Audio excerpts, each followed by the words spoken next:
Hello friends, welcome to the exam tutor.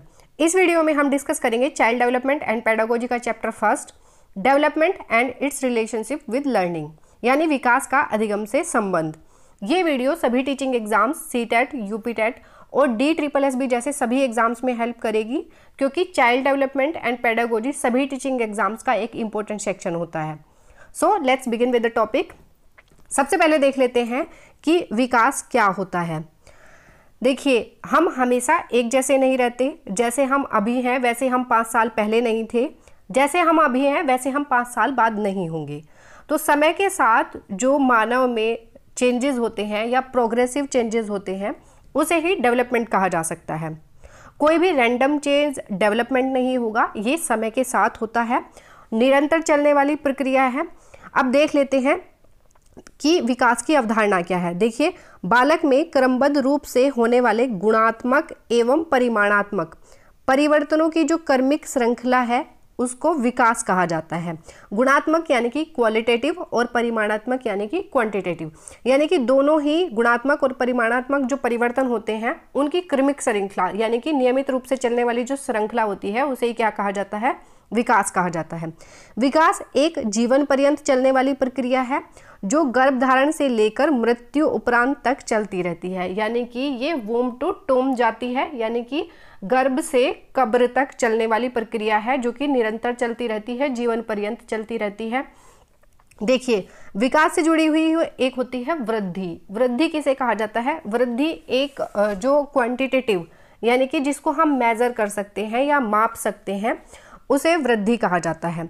जैसे ये related होती है जो बालकों की शारीरिक संरचना यानी कि फिजिकल डेवलपमेंट से, जिसके अंतर्गत आ सकती है जैसे लंबाई हो गया, भार हो गया, मोटाई हो गया, और जो अन्य जो ऑर्गन्स होते हैं उनका डेवलपमेंट आता है ग्रोथ के अंदर, राइट। यानी कि जिसको हम मेजर कर सकते हैं उसको कहा जाता है ग्रोथ। जैसे लंबाई को हम मेजर कर सकते हैं, वेट को हम मेजर कर सकते हैं, मोटाई को हम मेजर कर सकते हैं, तो ये आता है किसके अंदर? ग्रोथ के अंदर। और जो डेवलपमेंट है इसके अंदर दोनों आते हैं, यानी कि क्वालिटेटिव भी और क्वांटिटेटिव भी। जिनको हम माप सकते हैं उनको भी और जिनको हम माप नहीं सकते उनको भी। वो दोनों चेंजेस किसके अंदर आते हैं? विकास के अंदर आते हैं, याद रखिएगा। अब हम देख लेते हैं विकास के अभिलक्षण, यानी कि विकास के लक्षण क्या क्या हैं। सबसे पहले है व्यवस्थित और प्रगतिशील होता है विकास। इसका मतलब है कि विकास एक विशिष्ट क्रम में चलता है। ये सामान्य से विशिष्ट की ओर या फिर सरल से जटिल की तरफ चलता है। देखिए, सरल से जटिल या फिर सामान्य से विशिष्ट अब होता क्या है? जैसे कोई एक छोटा बच्चा होता है, वो सबसे पहले लिखना पढ़ना सीखता है, तो सबसे पहले क्या सीखता है? वो सीखता है वर्णों को सीखता है। उसके बाद वर्णों को मिला करके शब्द बनाना सीखता है, फिर उसके बाद शब्दों से सेंटेंस बनाना सीखता है या फिर वाक्य बनाना सीखता है। तो इसका मतलब क्या है कि वो पहले सरल चीज़ों को सीखता है, बाद में विशिष्ट चीज़ों को यानी कि जटिल चीज़ों को सीखता है। तो ये होता है सामान्य से विशिष्ट की ओर और सरल से जटिल की ओर, याद रखेंगे। दूसरा है बहुआयामी विकास। क्या है? बहुआयामी होता है। बहुआयामी का मतलब ये है कि विकास के बहुत सारे आयाम होते हैं, जैसे शारीरिक विकास, क्रियात्मक विकास, संज्ञानात्मक विकास। तो ये सब क्या है? विकास के आयाम हैं, जिसको हम नेक्स्ट स्लाइड में कवर करेंगे। अब विकास क्या होता है? लचीला होता है, यानी कुछ क्षेत्रों में विकास बहुत तेज गति से होता है और कुछ क्षेत्रों में धीमी गति से होता है। नेक्स्ट है मात्रात्मक एवं गुणात्मक, यानी कि क्वांटिटेटिव और क्वालिटेटिव दोनों तरीके के विकास होते हैं। जैसे देखिए, गुणात्मक में क्या आ जाएगा कि जैसे संवेगात्मक विकास यानी कि इमोशनली कितना स्टेबल हुए हैं, या फिर संज्ञानात्मक विकास जो कि बुद्धि से रिलेट होता है, यानी कि बुद्धि का विकास कितना हुआ है, ये आते हैं गुणात्मक में। और मात्रात्मक में जैसे कि मैंने बताया जो ग्रोथ से रिलेटेड होते हैं, जैसे कि लंबाई जिसको हम मेजर कर सकते हैं, भार हो गया, ये सब क्या है जिसको हम मेजर कर सकते हैं, ये सारे मात्रात्मक होते हैं। विकास के अंदर दोनों आते हैं, मात्रात्मक एवं गुणात्मक विकास, याद रखेंगे। अब हम विकास के आयाम देख लेते हैं। विकास के कौन कौन से आयाम हैं। सबसे पहला है शारीरिक विकास या फिजिकल डेवलपमेंट, दूसरा है संज्ञानात्मक विकास या फिर कॉग्निटिव डेवलपमेंट, तीसरा है संवेगात्मक विकास या फिर इमोशनल डेवलपमेंट। ये तीनों मेन होते हैं, काफ़ी इंपॉर्टेंट होते हैं, याद रखिएगा, एग्जाम में बार बार पूछे जाते हैं। जो शारीरिक विकास होता है ये शारीरिक विकास से रिलेटेड होता है। इसके अंदर ही क्या आ जाता है? क्रियात्मक विकास या फिर मोटर डेवलपमेंट। क्रियात्मक विकास जो है दो क्रियात्मक विकास के दो प्रकार हैं, एक होता है स्थूल गतिक विकास, दूसरा होता है सूक्ष्म गतिक विकास। सूक्ष्म गतिक विकास में यानी कि जिसमें हमारी सूक्ष्म या माइक्रो मसल्स लगती हैं, जैसे कढ़ाई बुनाई, ये सब काम किस में आते हैं, सूक्ष्म गतिक विकास में आते हैं। और जो स्थूल गतिक विकास होता है जिसमें चलना दौड़ना ये सब आते हैं स्थूल गतिक विकास में, जिसमें हमारी बड़ी मसल्स काम करती हैं। याद रखिएगा, संज्ञानात्मक विकास किससे रिलेटेड होता है, ये हमारी बुद्धि से रिलेटेड होता है। जितने भी लॉजिकल थिंकिंग वाले काम आते हैं ये इसके अंतर्गत आते हैं संज्ञानात्मक विकास की। संवेगात्मक विकास इमोशनल डेवलपमेंट, यानी कि हम कितने इमोशनली हमारा डेवलपमेंट हुआ है, विकास कितना हुआ है। समय देखिए, संज्ञानात्मक जो विकास है, संज्ञानात्मक विकास के अंतर्गत आ जाता है हमारा भाषाई विकास यानी कि लैंग्वेज डेवलपमेंट। ये किसके अंतर्गत आता है, कोग्निटिव डेवलपमेंट के, क्योंकि ये बुद्धि से रिलेटेड होता है। और जो संवेगात्मक विकास है ये आज इसमें आ जाता है हमारा सामाजिक विकास। याद रखेंगे, काफ़ी इंपॉर्टेंट है हमारे ये तीन इंपॉर्टेंट हैं, शारीरिक विकास, संज्ञानात्मक विकास और संवेगात्मक विकास। शारीरिक विकास के अंतर्गत आता है हमारा क्रियात्मक विकास, संज्ञानात्मक विकास के अंतर्गत आता है हमारा लैंग्वेज डेवलपमेंट यानी कि भाषाई विकास, और संवेगात्मक विकास के अंतर्गत आता है हमारा सामाजिक विकास यानी कि सोशल डेवलपमेंट। याद रखेंगे। अब नेक्स्ट देख लेते हैं विकास की अवस्थाएं। विकास की कौन कौन सी अवस्थाएं हैं, काफ़ी इंपॉर्टेंट है, बार बार एग्जाम में पूछी जाती हैं। सबसे पहला है शैशवावस्था या इन्फेंसी। ये होता है जन्म से 2 वर्ष। डायरेक्ट एग्जाम में क्वेश्चन पूछता है कि जन्म से 2 वर्ष की अवस्था कौन सी अवस्था होती है, तो शैशवावस्था या इन्फेंसी होती है जन्म से 2 वर्ष। दूसरा आता है बाल्यकाल या फिर चाइल्डहुड। इसमें 2 होते हैं, पूर्व बाल्यकाल यानी कि अर्ली चाइल्डहुड या फिर उत्तर बाल्यकाल या लेटर चाइल्डहुड। जो पूर्व बाल्यकाल होता है ये 2 से 6 वर्ष की आयु में होता है, और जो उत्तर बाल्यकाल है ये होता है 7 से 11, सॉरी यहाँ पे हो जाएगा 7 से 11 वर्ष, राइट। अब देखिए, जो बाल्यकाल है इससे काफ़ी क्वेश्चंस पूछे जाते हैं एग्जाम में। याद रखिएगा, जो पूर्व बाल्यकाल और उत्तर बाल्यकाल है, क्योंकि ये बच्चे की मेन फेज में आते हैं। इससे आगे है किशोरावस्था, एडोलसेंस जिसे कहते हैं, ये आता है 12 से 18 वर्ष। 12 से 18 वर्ष में क्या आता है, किशोरावस्था। उसके बाद आती है प्रौढ़ावस्था, एडल्टहुड जिसे कहते हैं 18 से 40 वर्ष, और परिपक्व प्रौढ़ावस्था, मैच्योर एडल्टहुड आती है 40 से 65 वर्ष, और वृद्ध प्रौढ़ावस्था, ओल्ड एडल्टहुड स्टेज आती है 65 से, जो आगे की एज होती है उसको कहा जाता है। ये एग्जाम में बहुत कम पूछे जाते हैं, क्योंकि ये बालक के चाइल्ड से डेवलपमेंट जो चाइल्ड होता है, क्योंकि उसके बाद वो प्रौढ़ावस्था या किशोरावस्था के बाद जो है प्रौढ़ावस्था में आ जाता है, इसलिए इससे रिलेटेड एग्जाम में क्वेश्चंस कम बनते हैं। लेकिन किशोरावस्था तक जो स्टेजेज हैं इससे काफ़ी इंपॉर्टेंट क्वेश्चंस बनते हैं एग्जाम में। तो याद रखिएगा कौन कौन से जो स्टेजेस हैं वो किस साल से किस साल तक चलती हैं, याद रखिएगा। अब हम विकास और अधिगम से रिलेटेड कुछ क्वेश्चंस को स्टडी करेंगे। पहला क्वेश्चन है, मानव का विकास निम्न में से किस पर निर्भर होता है, उसकी वृद्धि पर, उसके वातावरण पर, उसकी बुद्धि पर, उसकी वृद्धि तथा वातावरण से मिलने वाली परिपक्वता पर। तो मानव का जो विकास है ये उसकी वृद्धि तथा वातावरण से मिलने वाली परिपक्वता पर निर्भर होता है। नेक्स्ट क्वेश्चन देख लेते हैं, किसके परिणाम स्वरूप बालक अपने निरंतर बदलते हुए वातावरण में ठीक प्रकार समायोजन करने में सक्षम हो पाता है, संज्ञानात्मक विकास, शारीरिक विकास, भाषाई विकास या फिर संवेगात्मक विकास। तो देखिए, निरंतर बदलते हुए वातावरण में ठीक प्रकार से समायोजन करने की जो क्षमता होती है वो होती है संज्ञानात्मक विकास के अंतर्गत आती है।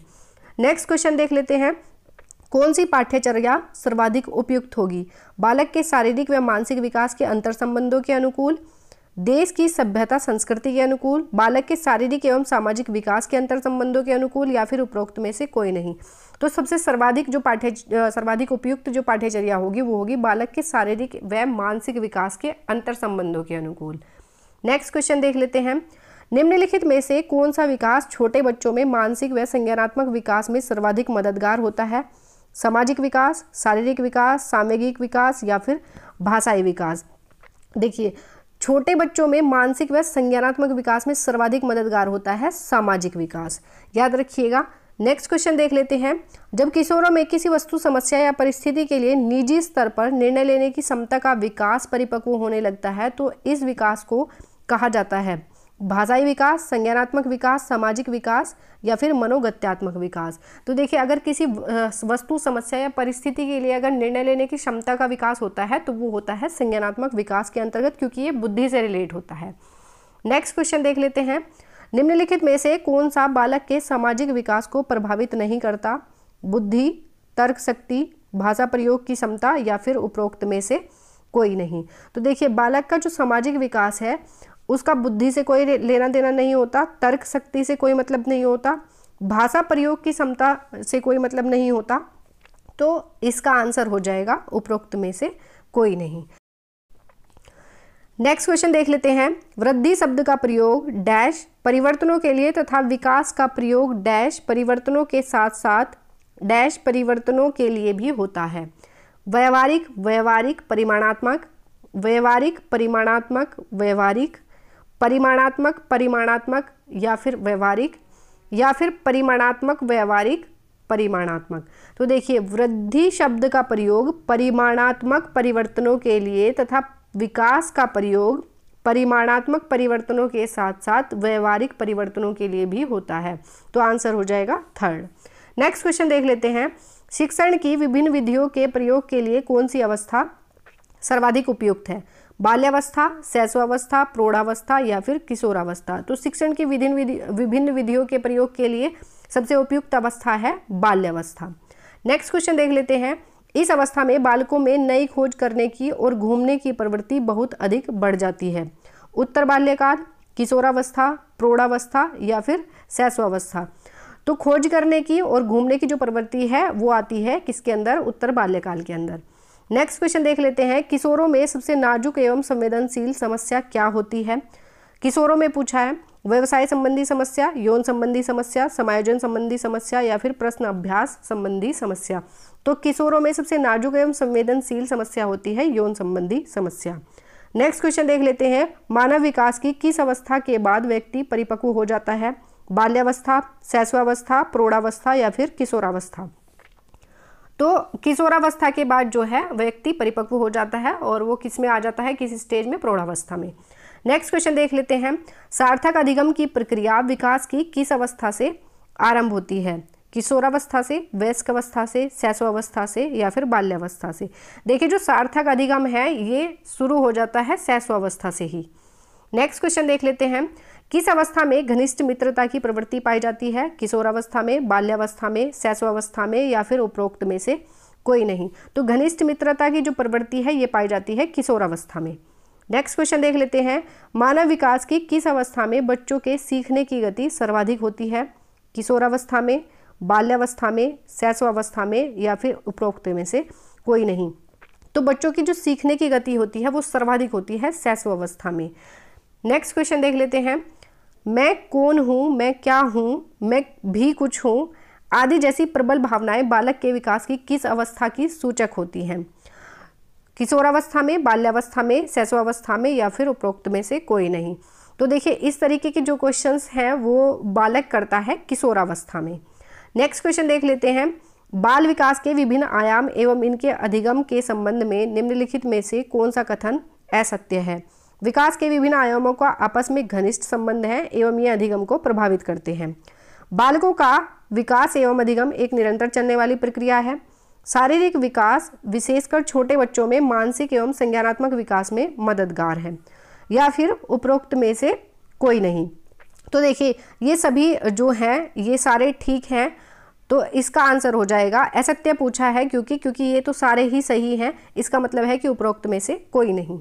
नेक्स्ट क्वेश्चन देख लेते हैं, मानव विकास को निम्न क्षेत्रों में विभाजित किया जाता है जो है शारीरिक, आध्यात्मिक, संज्ञानात्मक और सामाजिक। आध्यात्मिक की हमने कहीं बात नहीं की तो इसका मतलब ये तो गलत हो जाएगा।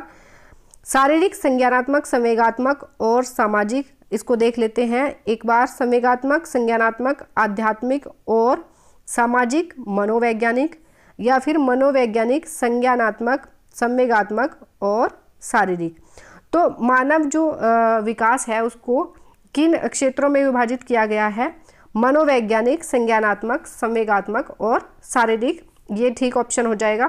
नेक्स्ट क्वेश्चन देख लेते हैं, किशोर डैश का अनुभव कर सकते हैं? बचपन में किए गए अपराधों के प्रति डर के भाव, आत्मसिद्धि के भाव, जीवन के बारे में परितृप्ति या फिर दुश्चिंता और स्वयं से सरोकार। तो किशोर अनुभव कर सकते हैं दुश्चिंता एवं स्वयं से सरोकार। नेक्स्ट क्वेश्चन देख लेते हैं, भाषा विकास में सहयोग करने का कौन सा तरीका गलत है? बच्चे को बिना टोके प्रकरण पर बात करना, उसकी अपनी भाषा के प्रयोग को अमान्य करना, उसके प्रयोगों का समर्थन करना या फिर भाषा के प्रयोग के अवसर उपलब्ध कराना। देखिए, उसकी अपनी जो भाषा है उसको महत्व देना चाहिए, उसकी अपनी भाषा के प्रयोग को अमान्य करना, ये तरीका गलत हो जाएगा। तो आंसर गलत ही पूछा है, तो आंसर हो जाएगा सेकंड। नेक्स्ट क्वेश्चन देख लेते हैं, मानव विकास एक है मात्रात्मक, गुणात्मक, अमापनीय या फिर फर्स्ट और सेकंड दोनों? तो देखिए, हमने पढ़ा है जो मानव विकास है ये मात्रात्मक और गुणात्मक दोनों होता है, तो आंसर हो जाएगा फोर्थ, फर्स्ट और सेकंड दोनों। नेक्स्ट क्वेश्चन देख लेते हैं, निम्नलिखित में से कौन प्रारंभिक बाल्यावस्था अवधि के दौरान उन भूमिकाओं एवं व्यवहारों के बारे में जानकारी प्रदान करते हैं जो एक समूह में स्वीकार्य है? भाई बहन एवं अध्यापक, अध्यापक एवं साथी, साथी एवं माता पिता या फिर माता पिता एवं भाई बहन? देखिए, ये पूछा है प्रारंभिक जो बाल्यावस्था अवधि के दौरान उन भूमिकाओं एवं व्यवहारों के बारे में जानकारी प्रदान करते हैं जो एक समूह में स्वीकार्य हैं। देखिए, समूह इसमें अध्यापक, क्योंकि ये स्कूल से होते हैं तो ये तो नहीं होगा, क्योंकि प्रारंभिक बाल्यावस्था में पूछा है। प्रारंभिक बाल्यावस्था में जो बच्चे का इंटरेक्शन है वो किससे होता है? अपनी फैमिली से होता है, तो आंसर हो जाएगा माता पिता एवं भाई बहन। नेक्स्ट क्वेश्चन देख लेते हैं, निम्नलिखित में से कौन सा आयु समूह प्रवृत्ति बाल्यावस्था श्रेणी के अंतर्गत आता है? बाल्यावस्था में पूछा है, देखिए 11 से 18 वर्ष, 18 से 24 वर्ष, जन्म से 6 वर्ष या फिर 6 से 11 वर्ष। तो देखिए, बाल्यावस्था किस में आती है? ये आती है 6 से 11 वर्ष में, हमने पढ़ा है पिछली स्लाइड में। नेक्स्ट क्वेश्चन देख लेते हैं, कोई भी नाराज हो सकता है, यह आसान है, परंतु एक सही व्यक्ति के ऊपर सही मात्रा में सही समय पर सही उद्देश्य के लिए तथा सही तरीके से नाराज होना आसान नहीं है। यह संबंधित है संवेगात्मक विकास से, सामाजिक विकास से, संज्ञानात्मक विकास से या फिर शारीरिक विकास से। देखिए, ये जो ये कौन सा भाव प्रकट करता है? नाराजगी का, यानी कि क्रोध का भाव प्रकट कर रहा है। तो क्रोध, भय, ये सब, खुशी, ये सब किस में आते हैं? ये आते हैं संवेगात्मक विकास में, यानी कि संवेगों से संबंधित होते हैं, तो आंसर हो जाएगा फर्स्ट। नेक्स्ट क्वेश्चन देख लेते हैं, शैशव काल की अवधि है जन्म से 2 वर्ष, जन्म से 3 वर्ष, 2 से 3 वर्ष या फिर जन्म से 1 वर्ष। तो शैशव काल की जो अवधि है ये होती है जन्म से 2 वर्ष। नेक्स्ट क्वेश्चन देख लेते हैं, मध्य बाल्यावस्था में भाषा डैश के बजाय डैश अधिक है? समाजीकृत, अहम केंद्रित, जीववादी, समाजीकृत, परिपक्व, अपरिपक्व, अहम केंद्रित, समाजीकृत। देखिए, मध्य बाल्यावस्था में भाषा समाजीकृत के बजाय अहम केंद्रित अधिक है। मध्य बाल्यावस्था में जो है अहम केंद्रित होती है, तो आंसर हो जाएगा फर्स्ट। नेक्स्ट क्वेश्चन देख लेते हैं, विकास डैश से डैश की ओर बढ़ता है? जटिल से कठिन की ओर बढ़ता है, विशिष्ट से सामान्य की ओर बढ़ता है, साधारण से आसान की तरफ बढ़ता है या फिर सामान्य से विशिष्ट की तरफ बढ़ता है? तो हमने पढ़ा है कि सामान्य सरल से जटिल की ओर या फिर सामान्य से विशिष्ट की ओर चलता है। नेक्स्ट क्वेश्चन देख लेते हैं, विकास की गति एक व्यक्ति से दूसरे में भिन्न होती है किंतु यह डैश नमूने का अनुगमन करती है? एड़ी से चोटी, अव्यवस्थित, अप्रत्याशित या फिर क्रमबद्ध और व्यवस्थित? विकास की गति एक व्यक्ति से दूसरे व्यक्ति में भिन्न होती है किंतु यह कौन से उसका अनुगमन करती है? क्रमबद्ध और व्यवस्थित नमूने का अनुगमन करती है। नेक्स्ट क्वेश्चन देख लेते हैं, विकास के लिए निम्नलिखित में से कौन सा एक उचित है? विकास जन्म के साथ प्रारंभ होता है और समाप्त होता है। सामाजिक सांस्कृतिक संदर्भ विकास में एक महत्वपूर्ण भूमिका का निर्वाह करता है। विकास एकल आयामी है। विकास पृथक होता है। तो देखिए, कौन सा इसमें सही हो जाएगा? सामाजिक सांस्कृतिक संदर्भ विकास में एक महत्वपूर्ण भूमिका का निर्वाह करता है, क्योंकि देखिए हमने पढ़ा है विकास जन्म से शुरू होता है और मृत्यु पर समाप्त होता है। विकास के बहुआयाम हैं, क्योंकि ये बहुआयामी है। विकास पृथक होता है, तो ये गलत हो जाएंगे तीनों, और सही कौन सा हो जाएगा? सेकंड। नेक्स्ट क्वेश्चन देख लेते हैं, भाषा विकास के लिए प्रारंभिक बचपन काल है कम महत्वपूर्ण, अमहत्वपूर्ण, अति संवेदनशील, निरपेक्ष? तो देखिए, जो प्रारंभिक बचपन काल होता है ये काफ़ी संवेदनशील होता है भाषा विकास के लिए, क्योंकि उसमें बहुत तेज़ी के साथ भाषा का विकास होता है और बहुत तेज़ी से भाषा सीखता है बच्चा। तो आंसर हो जाएगा अति संवेदनशील। नेक्स्ट क्वेश्चन देख लेते हैं, भाषा के विकास के लिए सबसे संवेदनशील समय निम्नलिखित में से कौन सा है? मध्य बाल्यावस्था, वयस्क अवस्था, प्रारंभिक बचपन का समय, जन्म पूर्व का समय। तो भाषा के विकास के लिए मैंने बताया जो प्रारंभिक बचपन का समय होता है ये काफी संवेदनशील होता है, याद रखिएगा। सो फ्रेंड्स, ये हमारे विकास और अधिगम से संबंधित 30 मोस्ट इंपॉर्टेंट क्वेश्चंस कंप्लीट होते हैं। अब आप मुझे कमेंट सेक्शन में बताइएगा कि किशोरावस्था या एडोलसेंस की जो समयावधि होती है किस वर्ष से किस वर्ष तक होती है। मुझे आपके आंसर्स का इंतजार रहेगा और आप मुझे मेरी वीडियो से रिलेटेड सुझाव चैट बॉक्स में दे सकते हैं। और अगर आपको ये वीडियो अच्छी लगी है तो वीडियो को लाइक करें, चैनल को सब्सक्राइब करें और बेल आइकन को जरूर प्रेस करें ताकि नई वीडियो की अपडेट आपको टाइम टू टाइम मिलती रहे। Thank you.